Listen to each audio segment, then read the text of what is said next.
presidente do Senado, Renan Calheiros, afirmou que pretende colocar em votação no próximo mês projeto que reduz a maioridade penal de 18 para 16 anos em casos de crimes hediondos, tráfico de drogas, tortura, terrorismo. O presidente do Senado fez este anúncio após receber em seu gabinete a mãe de Iohali Ferreira, morta na última semana aos 14 anos de idade, com um tiro na cabeça, disparado pelo ex-namorado, que completou 18 anos um dia depois de cometer o crime. A mãe da vítima, Rosemary Dias da Silva, moradora do Novo Gama, no entorno do Distrito Federal, pediu ao senador agilidade na tramitação do projeto. A Comissão de Constituição e Justiça do Senado rejeitou este projeto em 19 de fevereiro, numa votação em caráter terminativo, pela qual o texto não precisaria seguir para o plenário. Mas um recurso foi apresentado, e isto é regimental, para que a matéria não seja arquivada e possa ser analisada no plenário. Por isso que o senador Renan Calheiros, acolhendo o recurso, está anunciando a ida ao colegiado. O projeto é de autoria do senador Aloísio Nunes, do PSDB de São Paulo, e também determina responsabilização penal a partir dos 16 anos, quando houver reincidência em prática de lesão corporal grave ou roubo qualificado. Para debater a necessidade, a possibilidade de aprovação desta matéria, sim ou não, propomos Conversas Cruzadas, que está começando.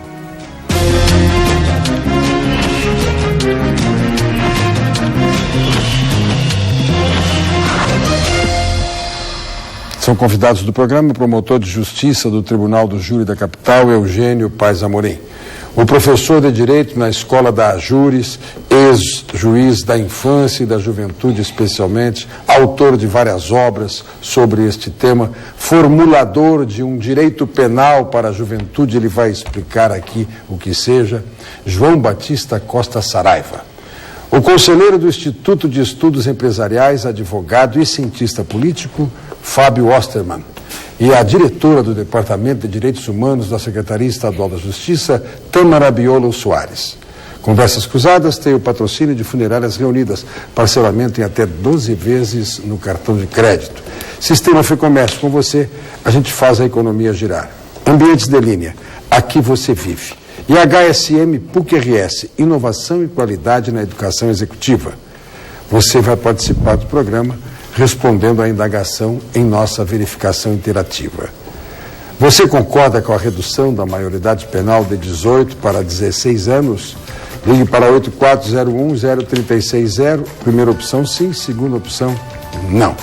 Também mande seu recado pelo nosso e-mail, conversas.cruzadas@tvcom.com.br, ou venha no Twitter, aí no singular, @conversacruzada. A opinião do telespectador tem o patrocínio de Grupo de Elo, soluções integradas em serviços de segurança. Eu sempre, quando há uma dama, começo por ela o programa, mas eu hoje vou pedir licença para começar pelo Dr. Saraiva. Nós estivemos juntos recentemente aqui mesmo nesta bancada. Correto. Muito bem. O doutor Amorim é frequentador assíduo. Também já estivemos participando de programas. E o doutor Saraiva, que é um amigo, um parceiro de muitos anos, curiosamente nunca estivemos juntos nesse debate, porque o senhor fez uma carreira muito dedicada à matéria que cuida, e especialmente na região missioneira, lá em Santo Ângelo, realizou um trabalho inusitado de contenção em meio aberto, e formulou obras doutrinárias importantes, e isto que eu chamo, seguindo a sua doutrina, de direito penal juvenil. Que as pessoas na primeira leitura do título dizem, não, ele está propondo que as crianças e os jovens sejam punidos penalmente. Mas é outra raiz e é outra forma de abordar. Boa noite, doutor João Batista Costa Saraiva. É uma honra tê-lo aqui. Boa noite, Brito. Boa noite aos queridos amigos da mesa. Boa noite aos telespectadores. Olha, eu acho que esse tema que está posto na ordem do dia sobre a proposta de redução da idade penal, na verdade, ele não é novo, né? Isso aí é um tema recorrente, periodicamente vem à tona, em períodos eleitorais com mais força, né?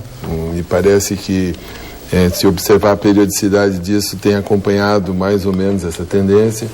Às vezes chamado por algum fato de grande repercussão nacional, envolvendo a participação de um adolescente, ou de mais de um, né? E as coisas são cíclicas. E o que inquieta a sociedade brasileira, quando esse tema é posto em discussão, e na verdade ele é uma discussão latino-americana, uma discussão internacional, é ligado à associação que se faz entre responsabilidade juvenil e impunidade. Sempre produz uma inquietude a perspectiva de que possamos ter um modelo de impunidade, etc. Então, eu quero iniciar essa nossa conversa e pautar assim, a minha posição a partir disso.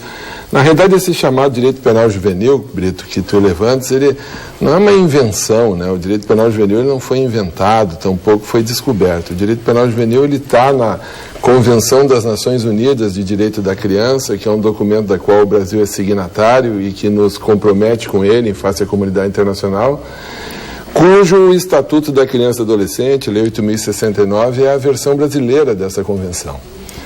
E, evidentemente, traz no seu conteúdo, por exemplo, a determinação de uma responsabilização juvenil a partir dos 12 anos.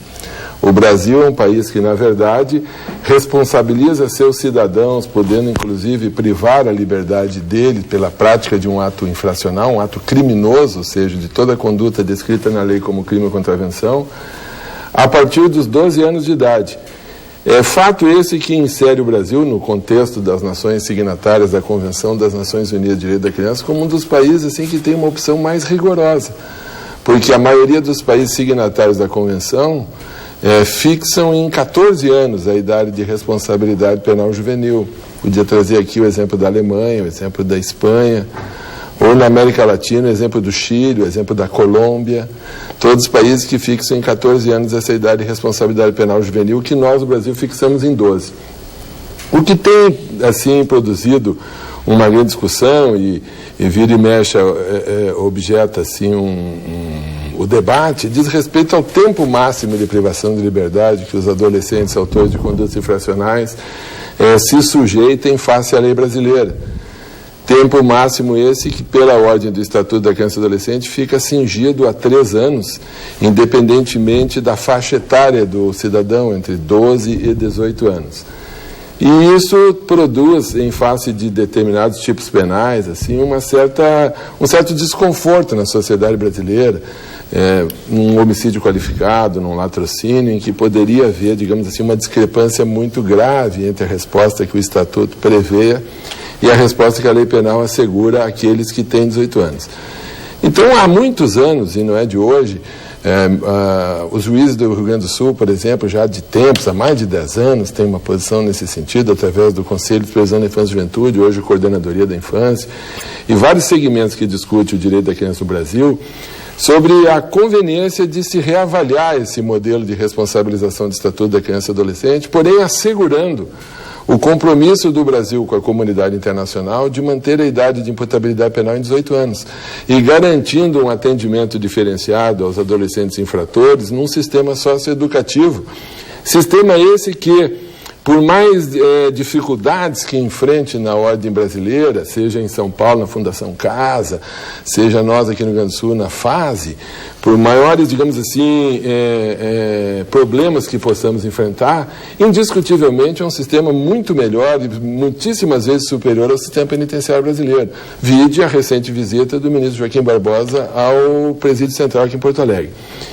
Na medida em que uma sanção que o Estado reserva a seus cidadãos, ela não visa apenas e tão somente a retribuição pelo ato criminoso cometido, sem dúvida nenhuma a carga de retribuição é uma carga importante, mas também tem a expectativa de poder contribuir com a sua recuperação, com a sua inserção social, particularmente no adolescente, que é muito sujeito a essa intervenção positiva. Vide a Orquestra Jovem do Rio Grande do Sul, que acabamos de presenciar no programa anterior aqui da Sara Bodovski, sobre o comando do maestro Elmo Jaconi. Eles são menores infratores? São adolescentes. Bom. São todos adolescentes. Em Medellín, na Colômbia, um projeto como esse envolve mais de 10 mil adolescentes. Estamos falando de Medellín, né? E, então, Uma questão fundamental para se estabelecer esse tipo de debate é não poder haver um preconceito, ou seja, no sentido de rotular as pessoas. Para mim, os seres humanos são seres humanos que poderão em determinada etapa do desenvolvimento ser crianças, em outras etapas do desenvolvimento serem adolescentes e alguns adultos. Há pessoas que custam para entrar na vida adulta, né? Permanecem adolescentes por mais tempo, porque a adolescência é um fenômeno assim psicológico, não é um fenômeno biológico. Mas, de qualquer sorte, Brito, eu acho que o debate que a gente propõe, digamos assim, formular e encarar nessa discussão é que essa opção que está no Senado Federal, ela, a meu sentir, não vem ao encontro do anseio da sociedade brasileira no que diz respeito a uma resposta de segurança pública. Se viesse ao encontro da sociedade brasileira uma resposta de segurança pública, poderíamos até enfrentar e debater. Mas eu penso que há, mais uma vez, uma manobra assim, de engodo da sociedade brasileira, fazendo acreditar que a proposta de redução da idade penal possa efetivamente contribuir para uma redução da delinquência. Agora, o modelo de responsabilização juvenil que temos há mais de 20 anos, sem dúvida, ele pode e acho que deve ser aprimorado. Eu não tenho dúvida nenhuma. E nós temos experiências acumuladas que permitem a construção de uma alternativa não simplista como essa da redução da idade penal. Mas temos elementos... O critério de passagem, o senhor tocou nesse tema, nós adotamos o critério biológico para fixar a imputabilidade. E por que não um critério psicológico? Bem, o critério biopsicológico é o critério do Código Penal do Império, né? Na verdade, o Brasil, no século XIX, adotava esse critério. Ele durou, inclusive, no Código Penal da República, de 1890. Ele foi abandonado no Brasil em 1921. Em 1921, nós adotamos um critério de responsabilização objetiva a partir de 14 anos. Por quê? Em 1921 se dizia, na exposição de motivos do decreto que resultou no abandono do critério biopsicológico, que o critério biopsicológico servia para prender os pobres e soltar os ricos. Claro, isso são argumentos de 1921, não sei se eles permaneceriam atuais no século XXI, mas foram os argumentos daquela época, no sentido de que por uma opção objetiva se buscasse um resultado mais seguro. O fato é que o telespectador tem que ter clareza disso. Nós, no Brasil, não temos um momento em que se adquire a plenitude de direitos pela eficiência de idade. Por exemplo, só pode ser presidente da República com 35 anos. Jesus Cristo, sendo filho de quem é, né, segundo os cristãos, no Brasil não poderia se candidatar à presidência da República, que morreu com 33 anos. Doutor Eugênio Paz Amorim. Boa noite a todos. Este tema, basta eu lhe dar a palavra que o senhor vai desenvolver já posições conhecidas. Mas a gente sempre vai buscando um aperfeiçoamento das nossas posições e até alguma transigência, por que não? Ainda há pouco conversei com o Miguel Velasquez, que é um tanto contrário neste tema, mas que em alguns pontos nós afinamos. Pois bem, tocaste num ponto interessante. O que delimita a maioridade penal não é um critério científico. Nunca foi. Inclusive a redução para 16, o Saraiva vai dizer, mas daqui a pouco vão ser 12. Porque daqui a pouco um camarada com 15 anos e 11 meses e 29 dias vai cometer um crime desse. Bom, esse critério é de política criminal. Sempre foi de política criminal. E me parece que o momento da política criminal está a exigir mudanças. Não sei se é essa, mas mudanças. O Nelson Grimm, em 1940, já falava nos 16 anos. Em 1940. Eu, particularmente, gostei da novidade. E não me importa que seja em período eleitoral. É bem verdade que talvez isso tenha alguma razão de ser na proposta, mas não me importa, a sociedade precisa. Porque não me parece que essa proposta seja de redução da maioridade penal, Brito. Parece que seja um pouquinho melhor. Na verdade, é de quebra da regra, que é aquilo que tem na Inglaterra, há muito tempo.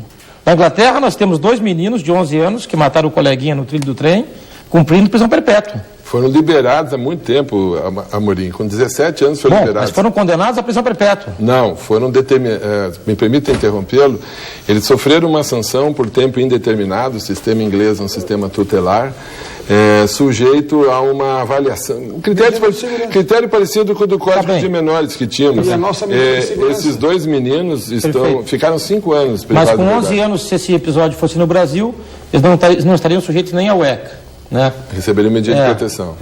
A Inglaterra tem muito a aprender conosco, eu devo imaginar. Pois bem, como é que fica a história dos psicopatas? Quem conhece um pouco de psicopatologia sabe que o psicopata está pronto com 15 anos. E agora eu estou falando do que eu sei, porque eu leio sobre isso. Como é que fica o psicopata com 16, com 17? Então, voltando ao que eu estava dizendo, a questão da quebra da regra. Não se pode simplesmente reduzir a maioridade penal. E eu penso que nem devesse ser estabelecido os 16 anos. Poderia ser os 12, não tem problema. Para crimes hediondos. E aí nós temos que entrar na discussão do tráfico. Do que seja o tráfico hediondo. O tráfico grande, o tráfico pequeno. Não sou tão radical como já fui em outros tempos. Mas nos crimes hediondos, nos homicídios, nos latrocínios, esses crimes mais graves, no sentido dos crimes de sangue, me parece que a quebra da regra seja importante. E até porque defendem os partidários desse direito da infância e da juventude como está, ou pouco modificado, que esses crimes representam algo em torno de 1%. Se é em torno de 1%, que eu tenho ouvido em debates, isso não vai afetar a política para delinquência infanto-juvenil. Ninguém quer que o rapazinho que praticou um furto, eu até me preocupo com essa inclusão do roubo e da reincidência e da lesão, se realmente isso deveria ser incluído nessa quebra de regra para que sejam punidos menores de 18. Mas é necessário que se diga que é fundamental que algo seja feito. Estamos de acordo. Não é mais possível acontecer o que aconteceu neste caso e em tantos outros. Se fala algum fato pontual. Esses fatos pontuais acontecem todos os dias. O senhor me desculpe, eu ouvi o senhor falar bastante. Quando o senhor citou a questão da orquestra, eu quase que caio da cadeira. Meu caro, os Bala na Cara usam vários meninos de 16 anos aqui na Bom Jesus e não tem violinos, tem fuzis, tem metralhadoras, tem pistolas. Foi o que alcançaram para eles. Foi o que alcançaram para eles, mas também alcançaram para os vizinhos deles uma colher de pedreiro. Também. Isso os senhores não explicam. Esse determinismo sociológico, que todo mundo que nasce na favela tem que ser bandido, ele é preconceituoso. Mas quem disse isso? Acabou de dizer, alcançaram para ele. Como alcançaram para ele? Mas é fato. O cidadão não tem mais livre-arbítrio? Mas é evidente. Os nossos adolescentes são débeis mentais? Absolutamente. Então vamos parar com isso. Esse discurso do politicamente correto e comunidade internacional, dane-se a comunidade internacional, o Brasil tem que resolver os seus problemas. A comunidade internacional está aqui para nos auxiliar, muitas vezes está para nos atrapalhar. Chega desse politicamente correto, chega desses argumentos abolicionistas, que são os mesmos que serviriam para extinguir o direito penal. Não resolve o problema da criminalidade. E o direito penal resolve? Não tem que resolver o problema da criminalidade. A criminalidade se resolve por outras questões, até educacionais, até em base. Tem que resolver o problema do criminoso, que tem que ser tirado de circulação, o criminoso grave. Porque apenas um percentual pequeno de adolescentes comete crime. Eu tenho que ouvir esse argumento às vezes. Claro, de 14 a 18 é uma faixa menor do que de 18 a 70. Nós temos que ouvir argumentos pífios, né? E a questão dos presídios, os presídios não recuperam. A questão social, todas essas questões, Saraiva, podem ser alegadas pelos maiores de idade. Esses argumentos não são a favor do adolescente, são argumentos abolicionistas. Então vamos escolher argumentos melhores, mais consistentes. Porque não é mais possível um camarada, por exemplo, como este, que praticou um homicídio qualificado, se tivesse 2 dias a mais, ele pegaria no mínimo 12 anos, cumpriria no mínimo 5 anos, no mínimo. E na infância e juventude ele cumpre no máximo 3. Não é mais possível. Chegou a vez da dama. Tâmara, tudo bem? Tudo bom, Cláudio. Muito obrigada mais uma vez pelo convite. Boa noite aos colegas debatedores, aos telespectadores que estão conosco nos assistindo. Sobre esse debate que, como dizia o doutor Saraiva, é recorrente, né? Ele volta de tempos em tempos. E eu acho que não adianta a gente esbravejar e, enfim, eu acho que a gente tem que seguir argumentos que tenham em base números, dados, estatísticas que nos comprovam algumas coisas importantes. A primeira delas é que a curva dos crimes violentos na nossa sociedade se dá entre os 21 e os 24 anos. Portanto, sequer os 18 anos são exatamente o pico dos crimes violentos na nossa sociedade. O outro elemento é justamente esse, que os adolescentes respondem por menos de 10% dos crimes que ocorrem na nossa sociedade. Mas um argumento muito mais importante do que esse... Se me permite uma parte? Não lhe permito, lhe escutei, vou bem. continuar e depois nós podemos debater quando o senhor ouvir meus argumentos, assim como eu ouvi os seus. E o outro argumento mais importante, e isso se sabe, Brito, há 200 anos, efetivamente não é metáfora, é que o aumento do tempo de punição ou da gravidade da punição não previne a comissão dos delitos. O delinquente, quando ele vai cometer o crime, ele não pensa, puxa, aqui eu vou pegar 15, eu vou pegar 30, eu vou pegar 5. O que diminui a criminalidade, o que previne criminalidade são políticas sociais e, portanto, sim, a importância da Orquestra Jovem, mas eu vou me permitir falar sobre elas um pouquinho mais adiante. E a certeza da punição, é a certeza da responsabilização. Portanto, estamos falando aqui de um necessário reordenamento, investimento na qualificação da investigação policial, investimento no que fará com que as pessoas saibam que, em cometendo crimes, elas terão que sofrer a responsabilização. O criminoso, ele comete o crime porque ele sabe ou ele acredita que não será punido. Ele não vai deixar de cometer o crime porque ele, então, vai ter uma pena maior ou menor. Mas, especialmente isso, a redução da maioridade penal, ela é uma resposta falaciosa para a sociedade. Ela é um placebo. Ela não vai entregar o que ela promete, ela não vai resolver o problema da criminalidade, ela não vai sequer reduzir a criminalidade. Nós temos provas aí abundantes nesse sentido.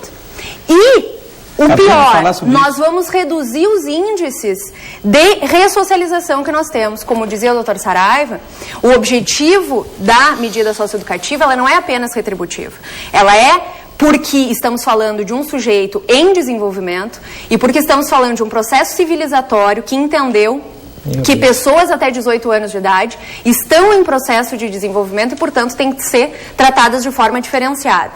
E dentro dessa perspectiva, nós queremos, em primeiro lugar, ressocializar esses adolescentes. E isso é muito mais, faz muito mais sentido nesse sistema do que nós temos hoje do que, imagine-se, termos aí essa quantidade, né, de pessoas a mais no sistema penal brasileiro, que a gente sabe que tem dificuldades em todo o país. Aliás, o sistema penal, em geral, no mundo todo, ele é extremamente ineficaz.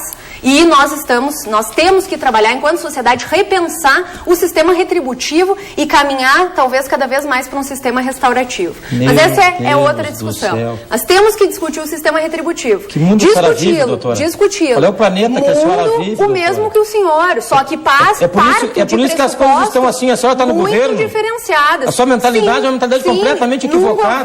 Num governo a senhora tem que pôr o pé dentro de uma vila, a senhora tem que conhecer as mães das vítimas dos crimes. A senhora tem que botar um pé no tribunal do júri. Nós estamos, é assim que o senhor se comporta no júri? Não permite que os advogados de defesa... Não é a senhora quem faz a avaliação, né? Não é? Não, então é equivocada a senhora veio para um debate ou veio para uma reza?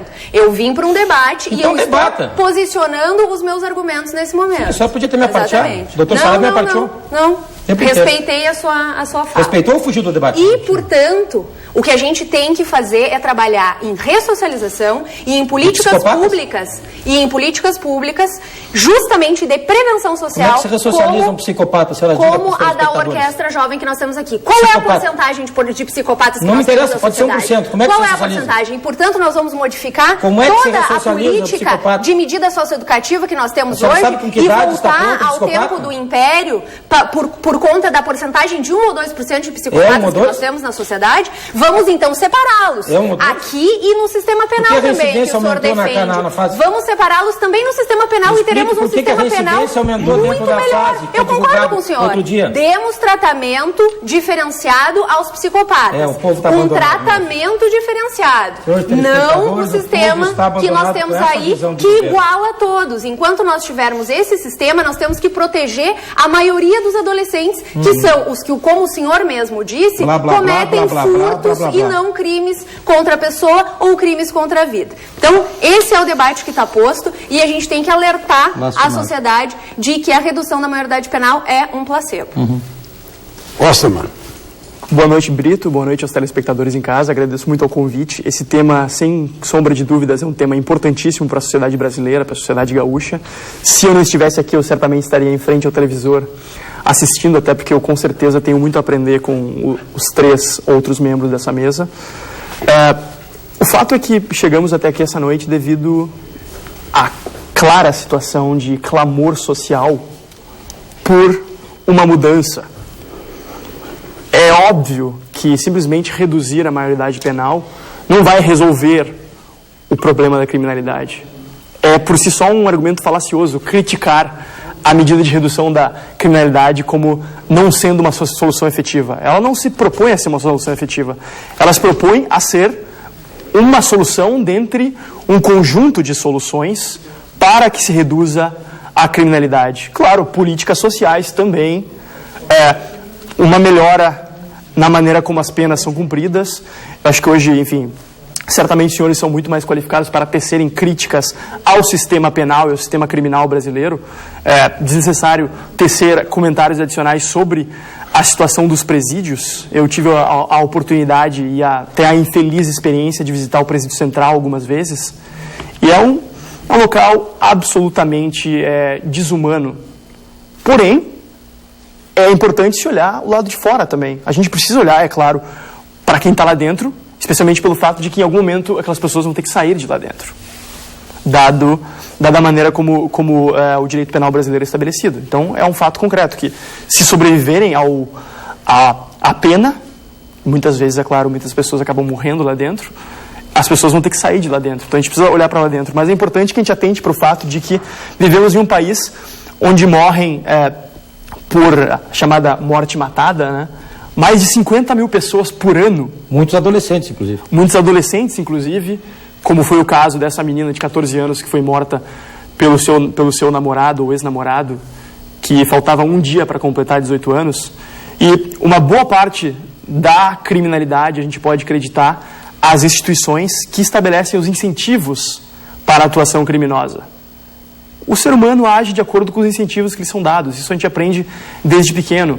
O bebê chora porque sabe que a mamãe vai lá e vai lhe dar de mamar, vai lhe dar comida. Perfeito. É algo instintivo agir de acordo com os incentivos que lhe são dados. Perfeito. Se um adolescente, especialmente em um caso de psicopatia, como colocou o Dr. Eugênio, se ele percebe que o incentivo que lhe é dado é que pode cometer um ato horrendo, um ato hediondo, como acabar com uma vida, que dentro de 3 anos você estará livre, esse incentivo acaba mexendo de maneira muito contundente com a cabeça de um adolescente.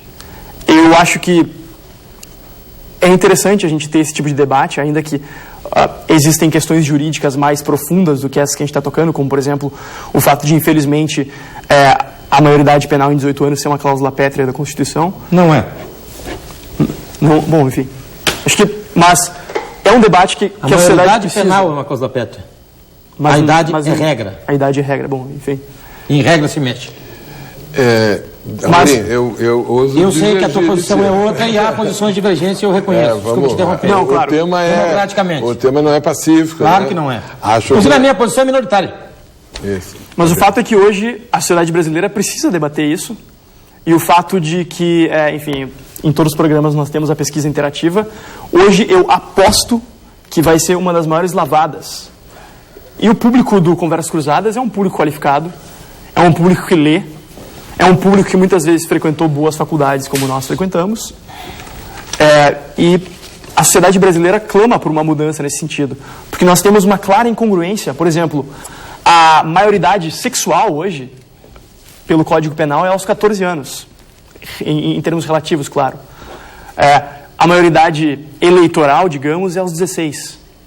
Ou seja, hoje o indivíduo pode decidir o futuro do seu país por meio do voto, mas não pode ser responsabilizado adequadamente pelas consequências de seus atos, como foi o caso desse ato bárbaro desse adolescente no Distrito Federal. E é o caso de tantos. Todo mundo tem um conhecido, um amigo que foi assaltado, que foi, muitas vezes, tomou um tiro por algo banal e o crime foi cometido por um menor de idade. A gente vê hoje o tráfico de drogas, enfim, tendo um exército de adolescentes trabalhando para eles justamente por isso, justamente por esse fato de que eles sabem que o adolescente vai sofrer uma punição diferenciada e não vai responder como adulto. Então, é importantíssimo que a gente debata isso para que a gente possa estabelecer. Eu não tenho opinião formada se 16 anos, se a gente tem uma regra objetiva nesse sentido, é a melhor solução. Eu tendo a crer que se ter uma flexibilidade maior e analisar caso a caso, especificamente casos de crimes hediondos, eu acho que a gente poderia ter, inclusive, uma maioridade penal mais baixa do que aos 16 anos. E, por outro lado, casos como, por exemplo, crimes não violentos, por exemplo, não é do interesse de ninguém botar o batedor de carteira na prisão. A gente precisa rever isso urgentemente. Ou o traficante de drogas, afinal, o tráfico de drogas por si só é um crime não violento.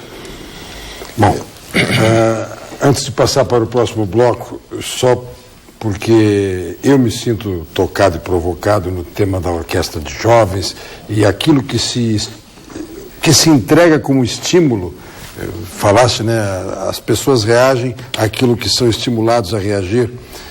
Então, se o estímulo é uma pena branda, uma legislação branda, alguém se sente estimulado a cometer crimes. Foi mais ou menos isto.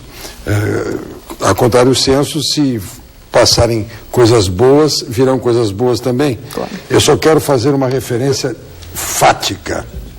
Houve um tempo em que o Quiroga presidia a então FEBEM. E era um dos monitores da então FEBEM, o Queixinho, Rei Momo de Porto Alegre. E houve 2, 3 escaramuças, um motim. Essas escaramuças chegaram a um motim. Era o tempo do governo de Alceu Colares.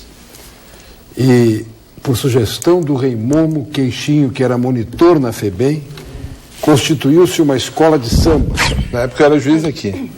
O doutor Saraiva era juiz aqui. Constituiu-se uma escola de samba dentro da FEBEM. Percebeu-se que os jovens estavam muito agitados e praticavam aquela violência intramuros justamente pela vizinhança dos imperadores do samba, da Academia de Samba Praiano. Chegava nesta época do carnaval, a gurizada lá contida e a escola de samba a 1000 por hora na frente. Brito, posso só fazer uma coisa? E a escola de samba da FEBEM saiu na rua com 2.000 pessoas, sendo que delas 250 adolescentes infratores. Só um parênteses só para dar uma esquentada no nosso debate. Tem que falar depois sobre aquele acréscimo de período de cumprimento da medida infanto-juvenil, que é bem interessante. Vamos, eu só quero lembrar o uma frase só, porque eu já estou bem adiantado. Eu pergunto ao telespectador, é melhor, é mais fácil mexer com a Constituição, que exige quórum qualificado, votação em 2 turnos nas 2 casas, ou fazer uma modificação na lei ordinária? Só essa pergunta. Se há modificação na lei ordinária, nós temos que ser contra a redução da idade penal, porque isso depende de uma emenda constitucional, que é um processo legislativo complexo. Muito bem. Nós vamos para o próximo bloco, e esta é a provocação. Não é só mexer na lei, no dizer do doutor Saraiva, teria que mexer na Constituição. O doutor Amorim diz que basta mexer na lei. Nós vamos ver tudo isso depois dos comerciais. Isso vai terminar no Supremo.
Você concorda que a responsabilidade penal surja aos 16 anos e não aos 18, como atualmente? Se você pensa que sim, que dá para fazer esta redução, como está propondo o senador Aloísio, e agora vai a plenário, porque o senador Renan Calheiros vai colocar em votação, 8401-0360 para dizer sim na primeira opção e para dizer não na segunda opção. Nós agora temos 3 blocos pela frente ainda, assim a toque de caixa, diria o doutor Amorim, com a punição pequena que tem os adolescentes, porque nós estendemos bastante no primeiro bloco. Eu também me excedi, porque fui contar a história da FEBEM, mas achei que era pertinente. Doutor Saraiva, provocação que lhe deixou o doutor Amorim, como é este aumento, esse plus possível na punição do adolescente? Sabe que entre mim e o Amorim, pelo menos há uns 15 anos nós debatemos esse tema e chegamos já a algum consenso relativo a isso. O que incomoda a sociedade diz respeito a, digamos assim, a resposta que o Estatuto possa dar de uma maneira não satisfatória enquanto mecanismo de defesa social, do ponto de vista de ser um tempo insuficiente para dar uma resposta com suficiente carga de intimidação, que a sanção também detém a área da prevenção geral. Vamos pegar o modelo da Colômbia. A Colômbia é um país que é muito parecido com o nosso do ponto de vista da problemática social. A Colômbia, no início dos anos 90, veio aqui no Brasil e copiou o Estatuto da Criança e Adolescente. Fizeram uma lei praticamente igual à nossa, fixando a responsabilidade juvenil em 12 anos e com limite máximo de 3 anos.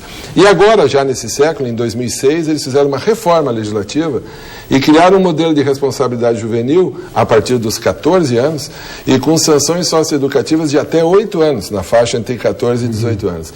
Então, o que eu quero dizer ao telespectador, que me parece que a pergunta está mal formulada no sentido daquilo que é a expectativa do telespectador do ponto de vista da responsabilidade. Eu diria que o Brasil tem uma responsabilidade penal juvenil desde os 12 anos. Portanto, nós não vamos rebaixar para 16, nós já temos desde os 12 anos.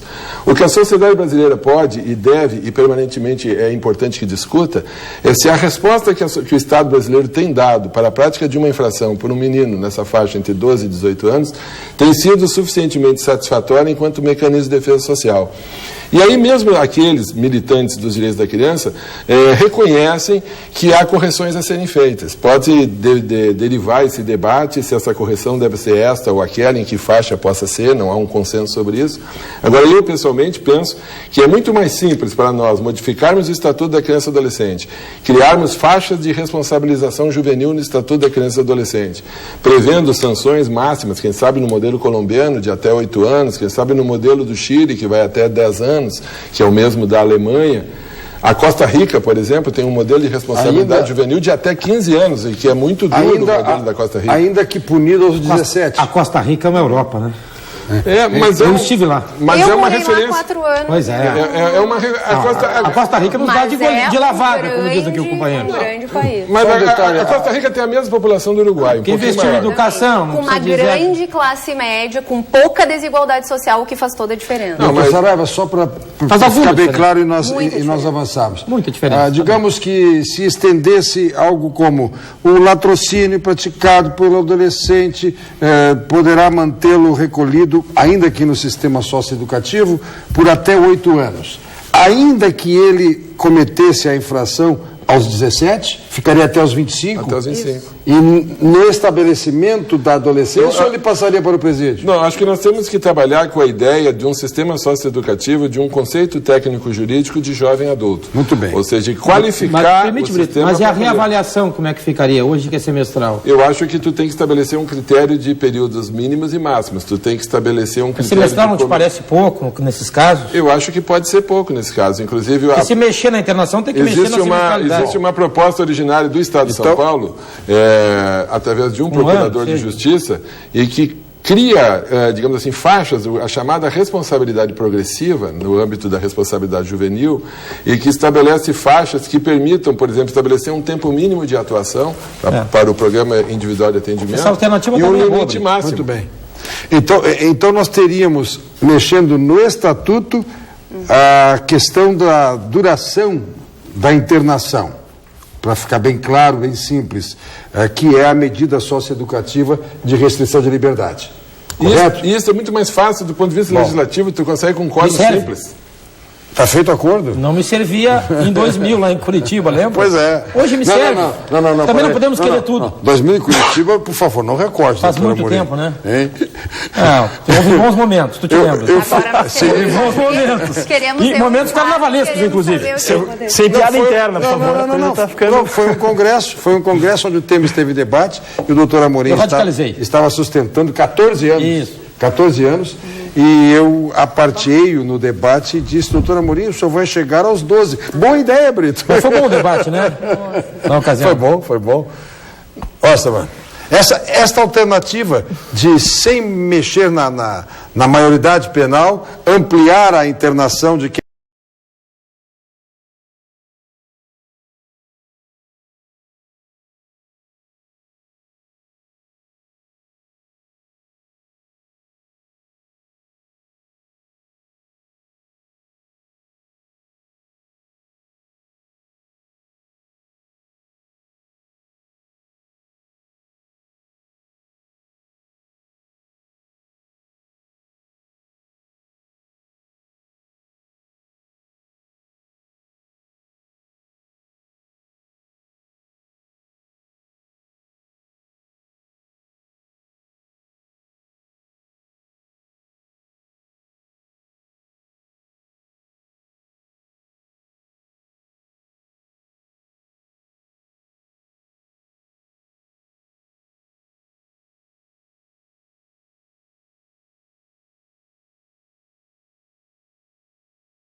Jorge Gelser, Carlos Roberto Rodrigues, Luiz Fabres, Jones Tubino, Carlos Gilberto Maciel, Fabiano Junqueira, Valdir Nadim, Sandra Zamoné, Silvio Conceição, Marcelo Duarte. Muito, muito obrigado por terem usado conversas.cruzadas@tvcom.com.br.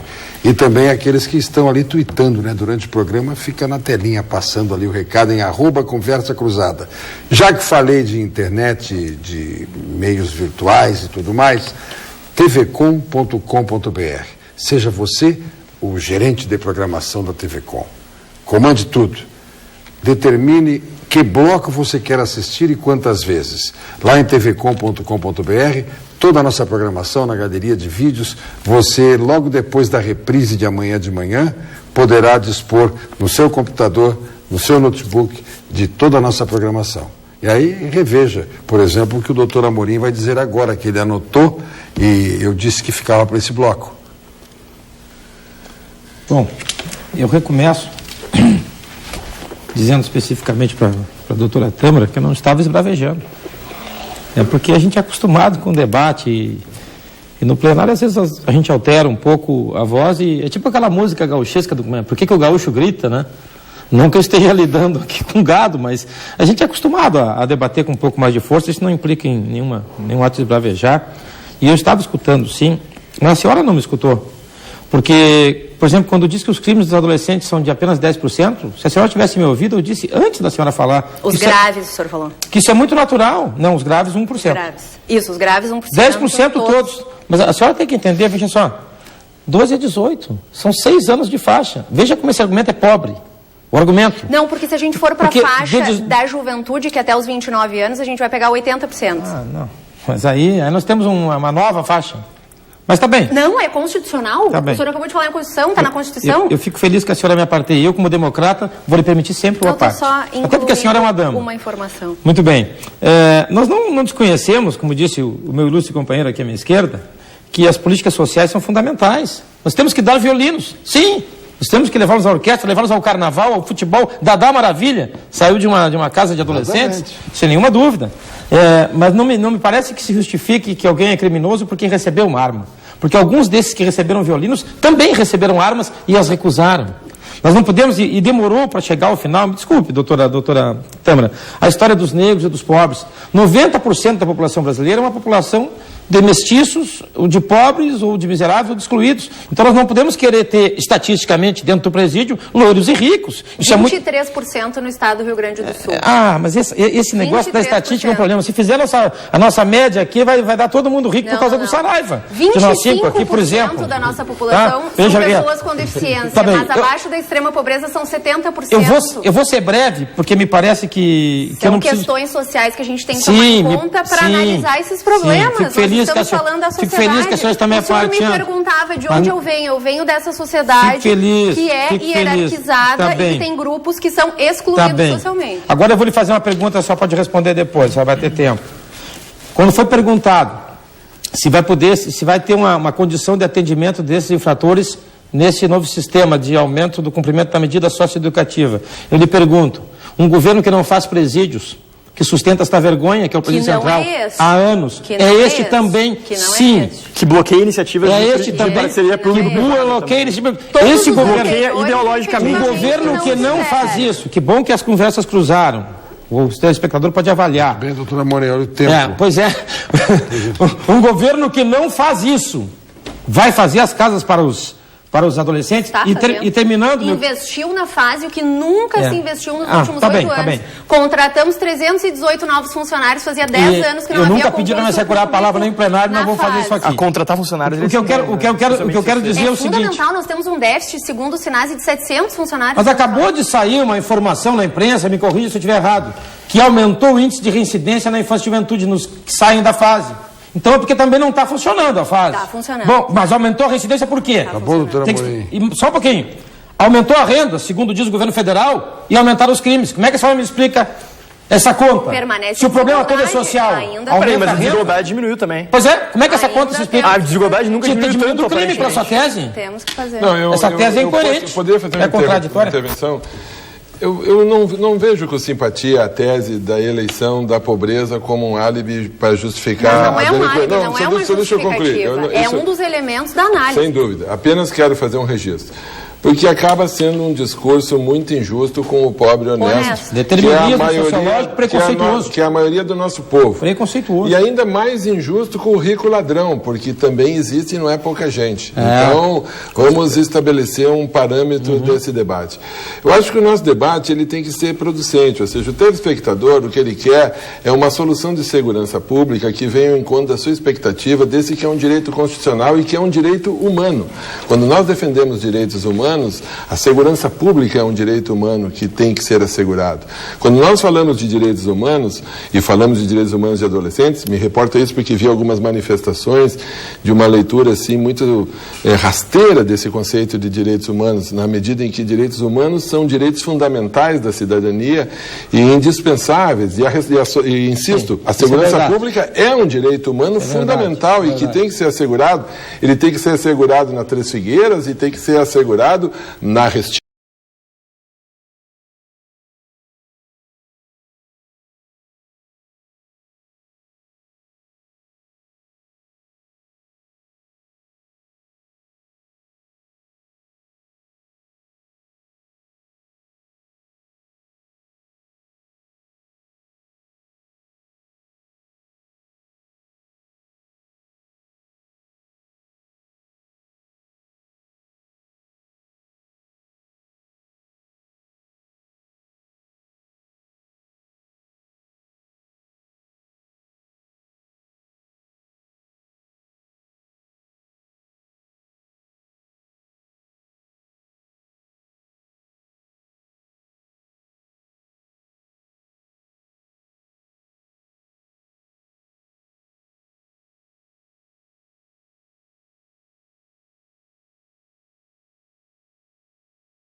Muito bem, daqui a pouco tem Gabriela Bordache e o Jornal TV Com, mas antes nós vamos conhecer o resultado da interativa do Conversas Cruzadas desta noite.